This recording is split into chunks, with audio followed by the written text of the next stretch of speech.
오늘 요한계시록 14장 말씀을 중심으로 다른 세계로 들어가 보라, 다른 세계로 들어가 보라 라는 제목으로 함께 말씀을 묵상해 보겠습니다.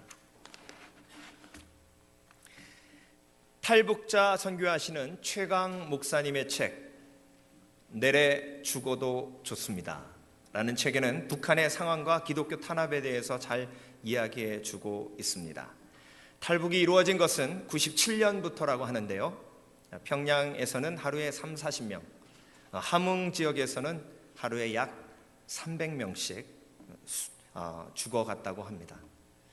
그래서 수십만의 탈북자가 생겼다고 하는데요, 그리고 그 이후에 매년 100만 이상의 우리 동포가 굶어 죽어가고 있는 것이 현실입니다. 우리가 보고 있는 이 사진이 어른들이 굶어가는 것은 그래도 그렇다 해도 아이들이 이렇게 처참하게 굶어서 고통 속에 죽어가고 있다는 사실이 외면하기에는 너무 가슴 아프고요, 이들도 똑같이 한국말하는 또 우리 동포들이라는 것으로 인해서 더욱더 가슴이 아픈 것이죠. 그런데 이런 상황에서 어떻게 정권이 유지될까? 그런 생각을 여러분 하지 않으십니까? 그런데 세뇌 교육된 김일성 주체 사상 때문에 그렇답니다. 김일성 주체 사상은 한마디로 이 세상의 주인은 인간이다. 그런데 그 주인된 삶은 수령의 영도하에 이루어진다라는 것이 주체 사상입니다. 즉 김일성의 말을 쫓을 때 내 인생이, 내 삶이 온전해지고 그리고 내 인생이 이 세상의 주인이 된다는 의미입니다. 그래서 굶어 죽어가면서도요 그런답니다. 수령님, 제가 살아남아 수령님을 위하여 더 일을 못한 게 아닙니다. 그러고 죽는데요.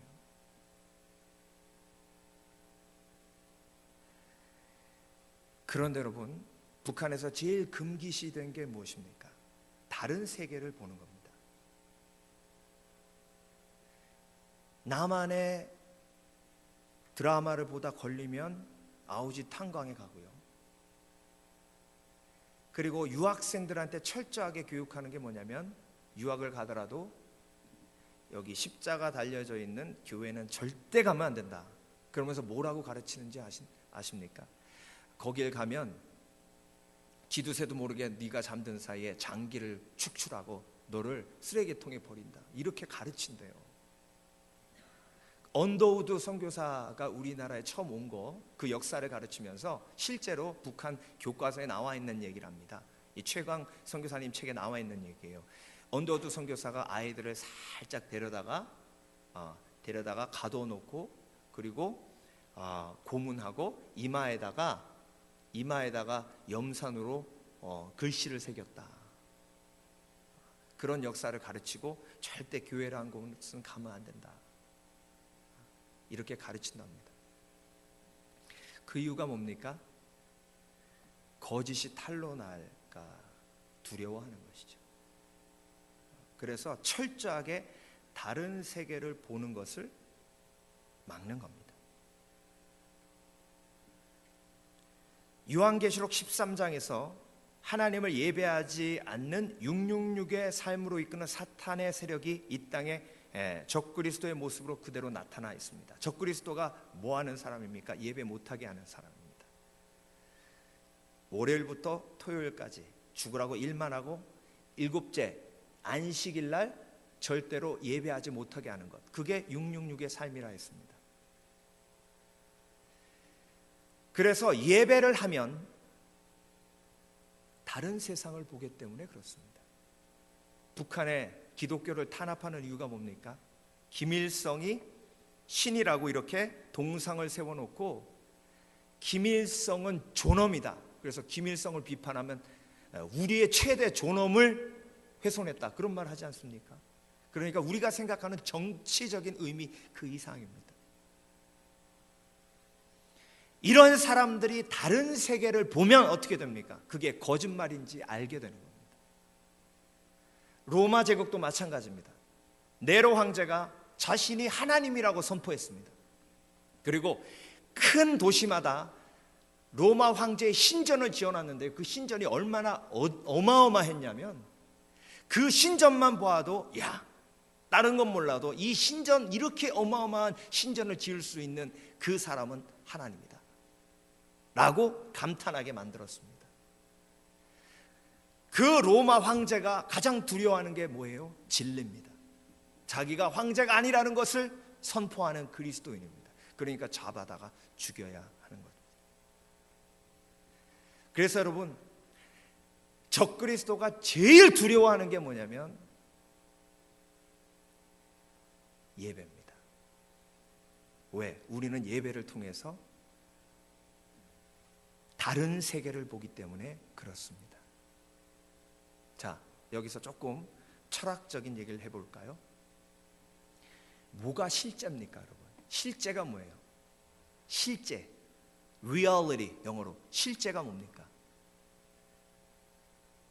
과학적으로 얘기하면 실제란 뭐예요? 눈으로 볼 수 있는 것, 손으로 만질 수 있는 것, 그것이 실제입니다. 그런데 성경에서 말씀하시는 실제는 뭐냐면 영원한 겁니다. 영원한 것이 실제입니다. 영원하지 않는 것은 결국 허상입니다. 그래서 하나님이 누구십니까? 했을 때 I am that I am, 나는 스스로 존재하는 자다 하신 것이 뭐냐면 영원히 존재하신다는 의미입니다. 그러니까 하나님이 보이지 않고 잡히지 않지만 그분이 실제입니다. 왜? 영원하기 때문에 그렇습니다. 그래서 우리는 예배를 통해서 무엇을 봅니까? 영원을 봅니다. 그러니까 고난당하고 있는 초대교회 성도들에게 요한을 통해서 하나님께서 무엇을 보여주시는 겁니까? 실제를 보여주시는 겁니다. 요한아, 네가 지금 보고 있는 이 로마 제국, 그리스도인들을 핍박하고 있는 이 로마 제국은 네가 보기에는 실상이지만 사실 허상이란다. 하늘로 올라오라, 천국으로 올라오라. 내가 너에게 무엇을 보여주겠다? 실상을 보여주겠다. 믿음은 바라는 것의 실상이요. 그래서 하나님께서 요한을 천국으로 불러 올리십니다. 그리고 실상을 보여주십니다. 그게 요한계시록이에요. 그래서 여러분, 성도들은 요한계시록을 읽으면서 환상을 보는 것이 아니라 무엇을 보는 겁니까? 실상을 보는 겁니다. 그래서 사단이 예배드리는 성도들을 두려워하고 예배를 못 드리게 하고, 그리고 예배를 통해서 영원하신 하나님을 못 보게 하는 게 바로 그겁니다. 왜? 그걸 보면 탈북하니까. 탈북자들의 99%가요 다 드라마를 보거나 어떤 라디오를 듣거나 해서 다른 세계를 접촉한 사람이에요. 다른 세계를 접촉하고 다른 세계가 있다는 것을 알면 알수록 그것이 거짓인지 어떻게 되는 거예요? 깨닫는 거예요. 자, 여러분, 지금 우리가 예배드리면서 우리가 하늘 문이 열리고 오늘 요한계시록 14장에 나와 있는 것처럼 우리가 실상을 보는 겁니다. 예배를 통해서 우리가 실상을 보는 것이요, 우리가 일상 속에서 바깥에서 보는 이 모든 세계는 사실 성경의 말씀에 의하면 허상입니다. 영원하지 않기 때문에 그렇습니다. 그런데 그 허상을 보여주는 적그리스도가 우리에게 무엇을 속입니까? 이 허상이 다라는 거예요. 그래서 실상을 보고 그 실상을 가지고 밖에 나서 나아가면 그 실상을 본 사람들이 하는 말이 웃기게 들려요. 막 심령이 가난한 자는 복이 있나니 천국에 저희 것이며, 밖에 나가서 해보십시오.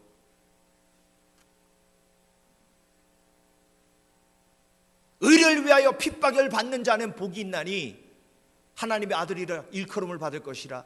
밖에서 얘기해 보십시오.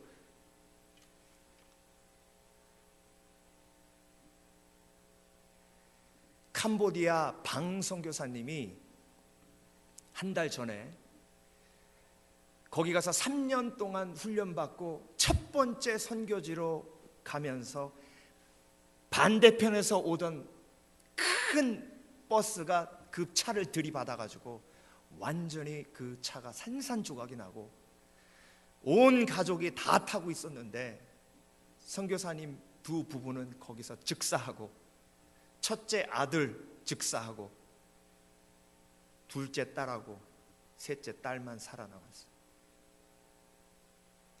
그 아들 그 딸 둘이 병원으로 옮겨져서 수술을 받았는데 첫째 딸은 팔 한쪽을 잃고 영원한 불구가 됐어요. 막내도 뇌 손상이 커서 지금 어떤 상태인지 확실하게 의사가 얘기할 수 없는 상태입니다.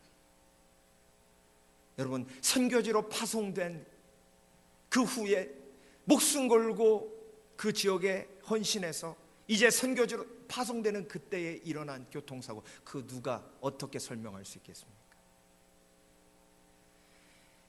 세상의 논리로 얘기하면 한마디로 하나님은 살아있지 않습니다. 그런데 여러분, 오늘 본문에서 그렇게 말씀하고 계시지 않습니까? 성도들이 기쁨으로 죽어가는데 뭐하라? 기뻐하라. 천국이 예비되어 있기 때문에. 실상을 보는 사람들만이 할 수 있는 말입니다. 마치 북한 사람들이 허상에 속아서 그 우상에 절하고 있는 것처럼 우리도 비록 예배에 들어와서 예배하며 실상을 보고 있지만 아직도 허상에 속아 탈북을 망설이고 있지 않습니까? 그래서 여러분, 다른 세계로 들어가면 그 다른 세계로 들어가서 첫 번째 예배를 통해 하나님의 다스림을 보게 됩니다. 내가 보니 어린 양이 시온산에 섰고 그와 함께 14만 4천이 섰는데 그 이마에 어린 양의 이름과 그 아버지의 이름을 쓴 것이 있도다. 여러분, 어린 양이에요. 어린 양. 허상에서 보면요, 어린 양은 너무 약해요. 허상에서 보면, 세상에서 보면 어린 양을 따르는 사람은 아무도 없습니다. 왜? 너무 약하니까. 저 어린 양 쫓아가다가 사자한테 먹힐 것 같거든요. 세상에서 그리스도인들은 약하되 약합니다. 그런데 실상에 들어와 보면 온유한 자가 이 모든 세상을 차지하게 되는 하나님의 원리가 적용이 됩니다. 예수 그리스도 어린 양이 시온에서 다스리고 있는 모습을 보는 것입니다. 그래서 여러분, 예배를 통해서 우리는 실상, 즉 다스림을 보게 되는 것입니다. 내가 하늘에서 나는 소리를 들으니 많은 물소리도 같고 큰 뇌성도 같은데 내게 들리는 소리는 검은 곳 타는 자들의 그 검은 곳 타는 것 같더라. 실상으로 들어오면요, 하늘에서 소리가 들립니다. 하늘에서 말씀이 내려옵니다. 예배 속으로 들어오면 실상이 보이는데 하나님의 말씀이 검은 곳 타는 소리와 같이 아름답게 내 귀에 들려오는 줄 믿습니다. 하나님이 그 말씀으로 우리를 다스리고 계시는 줄 믿습니다. 이것이 실상입니다. 세상으로 나아가면 누가 다스립니까? 권력 있는 사람이 다스립니다. 세상으로 나아가면 누가 다스립니까? 돈 있는 사람이 다스립니다. 그 힘이 너무나 커 보이고 나는 너무나 미약해 보이지만 실상으로 들어와서 예배 속에 하늘을 보면 하늘에서 내려오는 음성이 있다는 것입니다. 그 음성이, 그 말씀이 실상 이 세상을 다스리고 있다는 것입니다. 그래서 예배 속에서 우리가 그 실상을 보아야 속아 넘어가지 않는 것입니다. 김일성 동상, 김정일 동상이 떡 버티고 있는 그 김일성 광장에, 그 땅에 하나님의 역사는 모두 사라진 것 같이 보이지만 지하에서 북한의 선교를 위해, 북한의 교회를 위해 아직도 기도하는 성도들이 남아있다는 것입니다. 그 성도들의 기도를 통해 하나님이 그 북한 땅도 지금 다스리고 계시는 줄 믿습니다. 저희가 보좌와 내 생물과 장로들 앞에서 새 노래를 부르니 땅에서 구속함을 얻은 14만 4천인 밖에는 능히 이 노래를 배울 자가 없더라. 그래서 찬양은 성도들에게만 국한되어 있는 것입니다. 실상을 볼 수 있는 사람들이 하는 노래가 찬양입니다. 실상을 보기에, 하나님께 영광을 돌려야 하기에 찬양을 부르는 것입니다. 그래서 여러분, 이스라엘의 찬송 중에 거하시는 주여 주는 거룩하시니다 라고 말씀하신 이유가 있습니다. 실상을 보는 사람은 찬양하고 찬양할 때에 실상에 하나님의 임재가 그곳에 임하는 줄 믿습니다. 그래서 하나님의 임재를 원하신다면 어디 가셔든지 찬양하시기 바랍니다. 차 안에서 찬양하면 하나님의 임재가 그곳에 임합니다. 여러분의 집에서 찬양하시면 하나님의 임재가 그곳에 임합니다. 허상이 가득한 세상에 실상이 임하게 되는 것입니다. 그래서 속지 않는 것이죠. 그래서 진리를 붙드는 것이죠. 탈북자들이요, 하도 그렇게 세뇌를 받아서 선교사님들이 탈북자한테 가서 안녕하세요, 저는 남한에서 온 목사인데요. 그러면 에? 그러고 막 도망간대요. 귀신 보듯이 하고 도망간대요. 얼마나 교육을 받았는지. 그런데 공안에 막 쫓기고 그래서 잡히기 일보 직전인 사람들한테 가서 오세요 빨리 이쪽으로 오세요. 그러면 바로 따라 나선답니다. 그래서 따라 나와서 가봤더니 교회예요. 그래서 잘 때도 배를 이렇게 붙들고 잔답니다. 혹시. 그런데 시간이 지나다 보면 아무 대가 없이 음식 주지요, 사랑을 베풀지요. 처음에 3, 4개월은요 눈을 이렇게 해가지고 언제 저것들이 나를 팔아넘길까 이렇게 의심하고 본대요. 그런데 4개월이 지나고 5개월이 지나도 전혀 그런 생각 없이 어떻게 하면 이 사람들을 안전하게 한국으로 데려갈 수 있을까, 그 궁리만 하는 선교사님들의 모습에 녹는답니다. 그러면서 하는 말이 있대요. 선교사님, 지가 내래 평생을 속았습니다. 김정일, 김일성 부자한테 평생을 속았습니다. 이 억울함을 어찌 해야겠습니까? 여러분, 예수 믿기 전에 평생 속은 거예요. 그게 진짜인 줄 알았잖아요. 네? 내가 가질 만큼 가져가지고 그냥 떵떵거리고 사는 게 최고 행복한 삶인 줄 알았어요. 내가 한마디 하면 그냥 사람들이 알았어 이게 뭐 내가 한번 그냥 그렇게 한번 떵떵거리고 그게 최고의 삶인 줄 알았어요. 다 속은 거예요. 안타까운 것은 아직도 허상이 실상인 줄 알고 거기에 빠져서 허우적거리는 사람이 교회 안에도 있을 수 있다는 거예요. 여러분, 영원하지 않는 것은 실상이 아닙니다.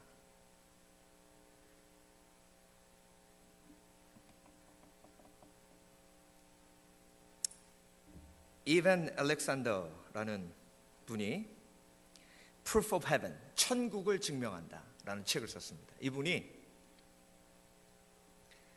신경외과 전문이에요. 하버드 졸업했습니다. 아버님도 하버드 신경외과 전문이고, 사실 아버님이 더 유명해요. 그러니까 아버지가 영웅이라서 나도 신경외과 의사가 돼야겠다 해가지고 신경외과 의사가 됐습니다.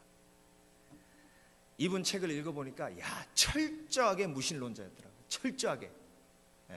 뇌를 연구해보니까 인간의 생각의 메커니즘을, 인간의 감정의 메커니즘을 너무 잘 알게 됐다는 거예요. 그러니까 그 지식이 너무 뛰어나니까 하나님의 창조를 부인할 수밖에 없는 거예요. 그런데 여러분, 중요한 건 하루에 그 생각이 완전히 바뀌는 계기를 마련하는데, 샤워하는데요 등이 막 아프더래요. 그래서 와이프 보고 여기 등 좀 두드려 달라고 그러는데 갑자기 마비 증세가 막 올라오는데, 의사들이 제일 싫어하는 게 응급실에 실려가는 걸 제일 싫어한답니다. 의사들이 제일 싫어하는 게 자기가 환자가 돼서 응급실에 실려가는 걸 제일 싫어한대요. 그래서 끝까지 버틴 거예요. 근데 침대에서 막 몸이 돌아가고 눈이 돌아가고 경련이 일어나니까 그때 911 불러서 자기가 일하는 병원으로 갑니다. 모든 의사들이 다 친구죠. 와서 보니까 그 유명한 신경외과 전문의 이반 알렉산더거든요. 병원이 발칵 뒤집힙니다. 검사를 해보니까 뇌수막염인데, 그런데 대장균은요 뇌 속까지 들어갈 수 있는 균이 아니랍니다. 그런데 변종 대장균이 생겨서 현대 항생제로 고칠 수 없는 그런 인펙션이 뇌 속에 생겨서 코마 상태로 들어가게 돼요. 그래서 불치의 병에 걸려서 언제 죽을지 모르는 상태가 되어버립니다. 온 집안 식구들이 다 통곡이 바다가 되고, 그리고 갑자기 밀어닥친 그 고난 속에서 갈팡질팡하는데, 근데 중요한 건 이분은요, 그 혼수 상태에서 천국을 갔어요. 그러니까 생각해 보세요, 여러분. 그냥 일반 사람이 갔다 그러면 그래도 이해가 되는데, 미국에서 제일 유명한 신경외과 의사가, 뇌를 연구하는 의사가, 그것도 코마 상태에 들어가서 천국에 갔다는 게요, 이게 이 하나님이 특별하게 선택하신 거라는 생각이 들어요. 이 책을 읽어보면요, 너무 어려워요. 이 의사가 쓴 책이라 의학 용어가 너무 많이 들어가 있어가지고 무지하게 어려워요. 근데 한 가지 핵심이 있는데 뭐냐면요, 이분이 천국 가서 본 게 요한이 본 것처럼 굉장히 추상적이라는 거예요. 그러니까 무슨 말 하는지 못 알아듣겠어요. 이 사람이 본 게 정확하게 뭔지 너무 추상적으로 얘기하니까, 중심이 있는데 그 중심에서 빛이 나오고, 어둠 속에 있는 것 같은데 밝은 빛에 있는 것 같고, 밝은 빛에 있는데 어둠 속에 있는 것 같고, 막 그런 얘기가 막 나와요. 그래서 야, 이걸 설교를 어떻게 해야 되나, 이거 내가 어떻게 얘기를 해야 되는데, 근데 핵심이 있어요. 이분 배경이요, 책을 읽어보니까 어렸을 때 엄마가 18살 때 임신해가지고요, 엄마가 입양하는 단체에다 자기를 맡긴 거예요. 그래서 그 신경의학 박사 집에 입양된 겁니다. 그걸 어렸을 때부터 알고 있었어요. 그런데 입양 아들의 특징이 뭐냐면 자기의 친부모를 찾는 겁니다. 그래서 항상 그 마음에 품고 있었어요. 그러면서 한편으로는 세상에 대한 분노가 있는데, 세상에 온전한 사랑이란 없다. 그래서 유물론자가 되었을지도 모르겠습니다. 왜? 엄마가 나를 버렸으니까. 세상에 가장 완벽한 사랑은 어머니의 사랑인데, 그 어머니마저 나를 버렸으니 세상에 온전한 사랑이 어디 있냐라는 분노를 가질 수 있지 않겠습니까? 그런데 마지막 희망을 가진 게, 내가 진짜 나의 엄마, 나의 아빠를 만나고 싶다라는 생각이 들어서 찾았대요. 찾았답니다. 그런데 그게 입양단체에서 굉장히 비밀로 하는 거랍니다. 입양단체를 통해서 편지를 씁니다. 내가 부모님을 만나고 싶습니다. 그런데 여러분, 답장이 뭔지 아십니까? No. 세상에 사랑이 요만큼이라도 있을 거라는 소망을 가졌는데, 그 계기를 통해서 진정한 사랑이란 없다 라는 결론을 맺게 됩니다. 그런데 이분이 천국을 간 거예요. 근데 그 하나님과 같이 보이는 그 중심에서 나오는 그 빛 속에서 지금까지 경험하지 못한 따뜻한 사랑을 경험했다고 이분은 기록하고 있습니다. 그 사랑이 무엇이었는지 자기도 모른대요. 그런데 그 사랑은 지금까지 경험해보지 못한 그 무엇이라는 거예요. 과학자로서 그렇게 뛰어난 이론에 능한 그 과학자도 그 사랑은 설명할 수 없는 겁니다. 여러분, 그래서 사실 실체는요, 사랑이에요. 사랑이 없으면 껍데기예요. 울리는 꽹과리와 같다 하지 않으셨습니까? 가끔 드라마 보면 그런 얘기 나오잖아요. 그런 대사 나오잖아요. 당신 나하고 몸은 같이 있지만 나하고 같이 있는 거 아니야. 그 속에 사랑이 없는데. 그러니까 사랑이 없으면 실존이 아니라는 거예요. 실체가 아니라는 거예요.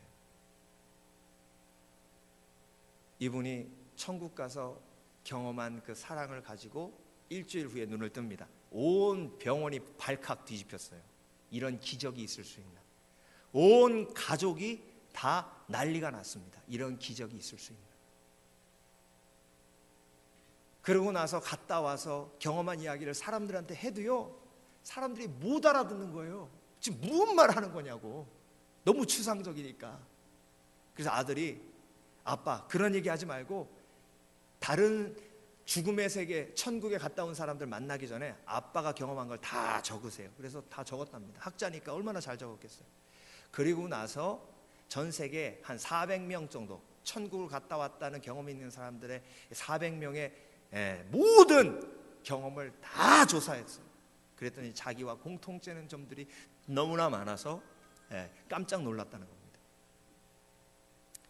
그래서 이분이 2010년 드디어 교회를 갔습니다. 그 사랑이 무엇인가? 내가 경험한 그것이 무엇인가? 혹시 교회에 가면 그것을 찾을 수 있지 않을까? 그런데 교회 가서 딱 들어가서 앉는 순간 스테인 글라스에 예수님이 제자들에게 떡을 나누는 최후의 만찬 장면이 나오는데 그것을 딱 보는 순간 천국에서 경험한 사랑이 자기 마음속에 다시 한번 흐르기 시작하더랍니다. 아, 이거구나. 이것도 굉장히 추상적이지 않습니까? 그 자리에서 그분이 예수님을 영접한 줄 믿습니다. 굉장히 학문적이고 그리고 지금까지 제가 읽었던 천국을 본 사람들의 이야기와는 좀 다른 측면의 접근이었지만 가장 성서적인 천국에 대한 이야기를 하고 있지 않나 하는 생각을 하게 됩니다. 여러분, 과연 이분이 하는 얘기가 그거예요. 자기는 과학이 실제고 그리고 뇌의 신경의 구조가 실체인 줄 알았는데 그게 실체가 아니라는 겁니다. 실체는 천국이 실체라는 겁니다. 자기가 이 땅에 있었을 때보다 더 실제적이었던 거예요. 천국에서의 경험이 더 실제적이었다는 거예요. 이 땅에서의 자기의 실존보다 더 실체적인 것이 천국에서의 경험이라는 겁니다. 여러분, 과연 무엇이 실상인가? 우리가 요한계시록을 보면 다시 한번 돌아봐야 합니다. 혹시 내가 북한에서 살면서 그냥 당 간부로 사니까 너무 좋아가지고, 그렇죠? 네. 당 간부는요 한국 드라마 봐도 절대 안 흔들립니다. 왜? 당 간부니까. 당 간부니까 탈북하고 싶은 마음도 없어요. 왜? 여기가 좋은데. 여러분, 혹시 내가 저쪽 동네에서 당 간부로 살아가지고 실체를 보아도 전혀 땡기지 않는 그런 삶을 살고 있는지 혹시 또 돌아보아야 합니다. 천국의 얘기를 하면 할수록 가슴이 막 뜨거워져야 될 줄 믿습니다. 그게 우리가 가야 할 본향이고 실체이기 때문에 그렇습니다. 제가 한번 얘기했지만 제가 섬겼던 교회 목사님이 중국에 가서 말씀을 전하시는데요, 3시간 동안 복음을 전하고 천국에 대한 얘기를 했더니 사람들이 예배 끝나고 목사님 바지가랑이 붙들고 목사님 좀만 더 하면 안 됩니까? 그러더래요. 3시간을 설교했는데요, 3시간 설교한 다음에 그거 끝내기가 너무 아까워서 천국에 대해서 다시 한번 얘기해달라. 그게 실상이니까. 우리가 지금 보고 있는 이 어렵게 사는 우리의 삶이 실상이 아니라 천국에 예비된 축복된 삶이 실상이니까 그 실상에 대해서 다시 한번 더 깊이 확실하게 말씀해 달라는 겁니다. 여러분, 우리가 정말 무엇을 실상으로 여기는지 오늘 우리의 삶을 다시 한번 돌아보아야 할 줄 믿습니다. 그래서 실상을 보면요, 승리를 보게 됩니다. 또 보니 다른 천사가 공중에 날아가는데 땅에 거하는 자들 곧 여러 나라와 족속과 방언과 백성에게 전할 영원한 복음을 가졌더라. 그래서 영원성은 하나님으로부터만 오는 줄 믿습니다.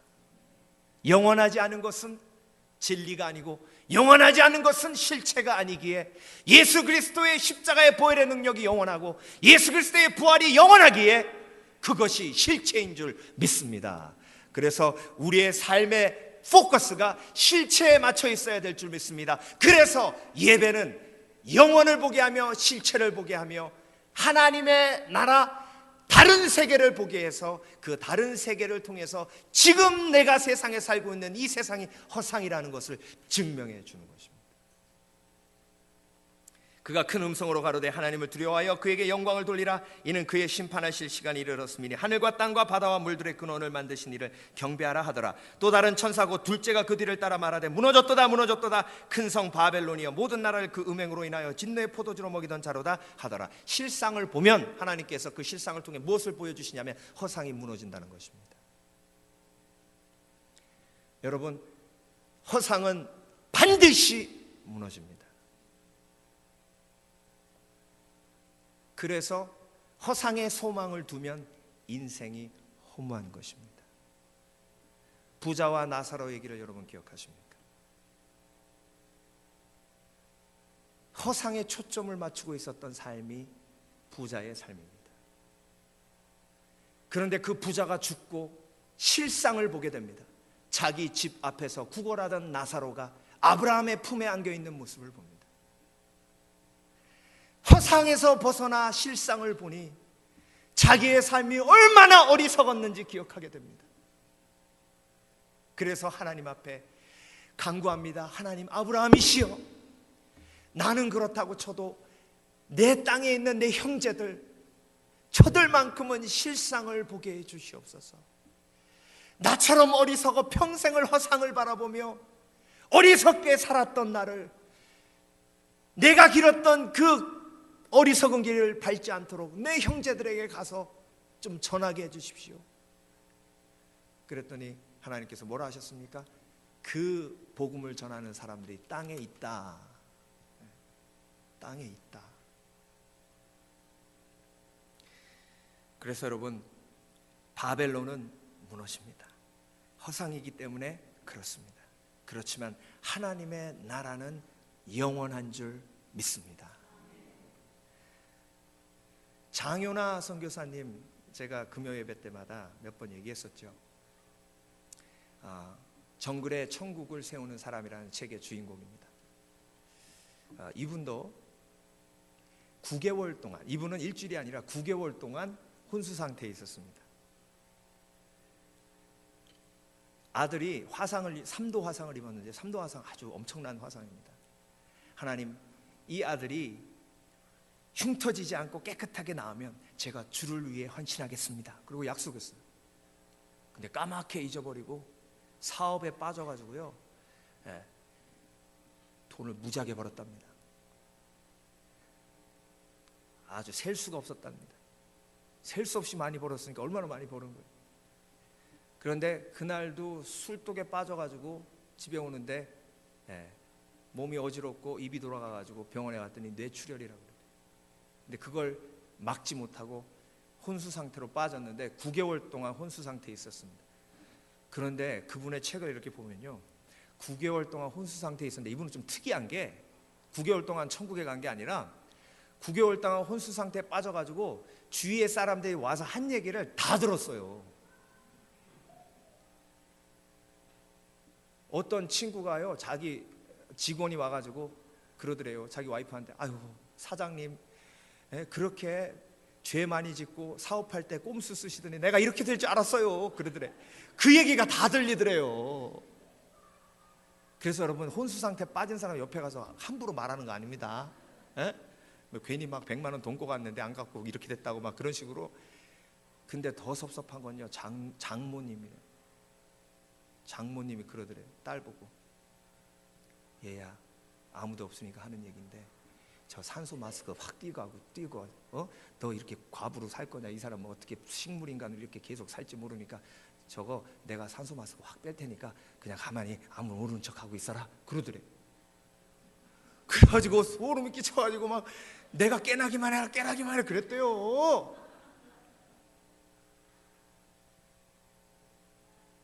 근데 와이프가 말렸으니까 망정이지, 큰일 날 뻔한 거 아닙니까?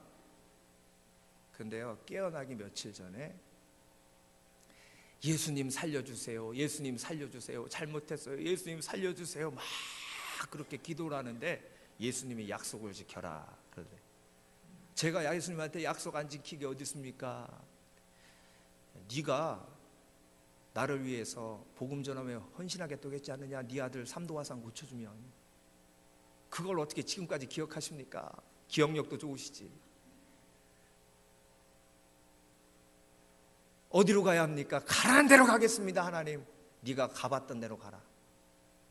내가 가봤던 데가 어딥니까? 베트남이요? 그 베트남으로 가라.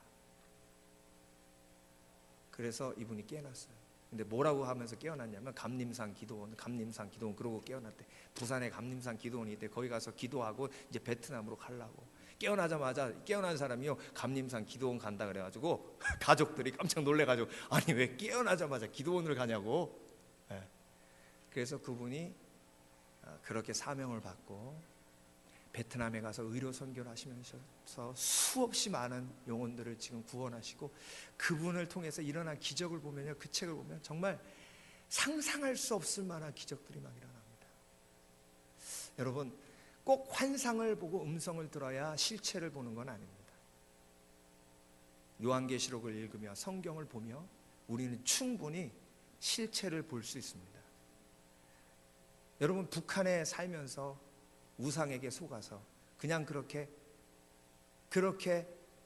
속아서 억울하게 인생을 마무리하시겠습니까? 아니면 다른 세계를 보시고 탈북하시겠습니까? 이미 탈북하신 줄 믿습니다. 다른 세계를 보며 다른 세계가 우리에게 목적이 된 줄 믿습니다. 허상은 허상입니다. 마지막 요 얘기하고 마치겠습니다. 허상 중에 가장 큰 허상이 금 아닙니까? 천국에서요, 아주 재밌는 일이 있었다는데, 이렇게 천국에 올라오면 이렇게 언덕이 있답니다. 사람들이 이제 베드로하고 이제 제자리 이렇게 보니까 막 열심히 천국으로 올라오는데, 한 사람이 큰 이런 그 가방을 지고 막 낑낑거리고 올라오더래요. 그래서 저 사람은 왜 이렇게 다 짐 놓고 오지, 왜 저걸 왜 들고 오나, 땀을 뻘뻘 흘리면서 천국 문 앞에서 그걸 탁 내려놓으면서, 베드로 형님, 제가 이거 들고 오느라 얼마나 힘들었는지 모릅니다. 그게 뭐예요? 제가 이거 들고 오려고 제가 얼마나 엑셀사이즈 해가지고 알통이 막, 그걸 열어보니까 다 금땡이더래요. 수고하셨습니다. 그런데 아이고 헛수고하셨네. 문을 딱 열어보니까 길이 전부 금이더래.